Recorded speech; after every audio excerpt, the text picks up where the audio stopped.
Basler here, May 27th, 2010.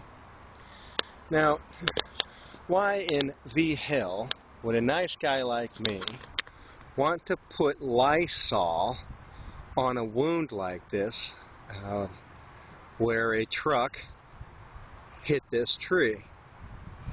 Well, I know that we're not going to do a whole lot to stop fusiform from infecting this tree, especially since this has already been 4 days since this happened. But Dr. Linda Chalker, I think from the University of Washington, did a study saying that original recipe Lysol is just as good a disinfectant of pruning tools and reducing the risk of spread of the various fungal pathogens that horticulturists and arborists encounter as any. And of course we use it. We prefer it to 10% bleach solution here in my office because we know about the microscopic pits on the blades that the bleach solution can cause. The only reason I'm really putting a Lysol on here is because this is a potential litigation on the part of the neighbor. And so what I don't want to do is leave any impression that we're not doing anything.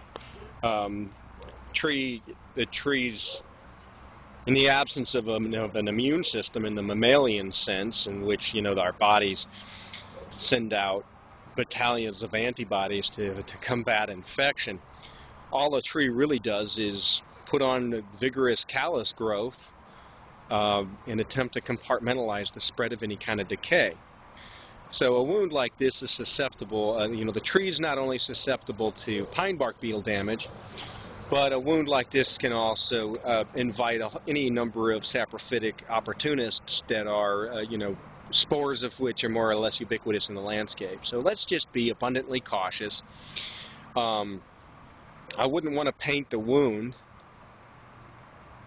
except to kind of try to make it look better in the eyes of the person who might be inclined to sue to wage a lawsuit, whose tree was damaged. But I wouldn't put the paint down for fear that I might trap in spores,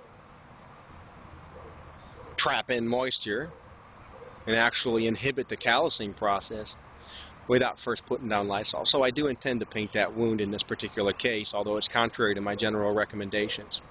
I also intend to fertilize the tree in the hopes that that'll encourage more vigorous callusing. And of course I intend to do my preventive bark beetle treatments. Anybody has any problem with my prognosis or any other questions or dispute, just let me know.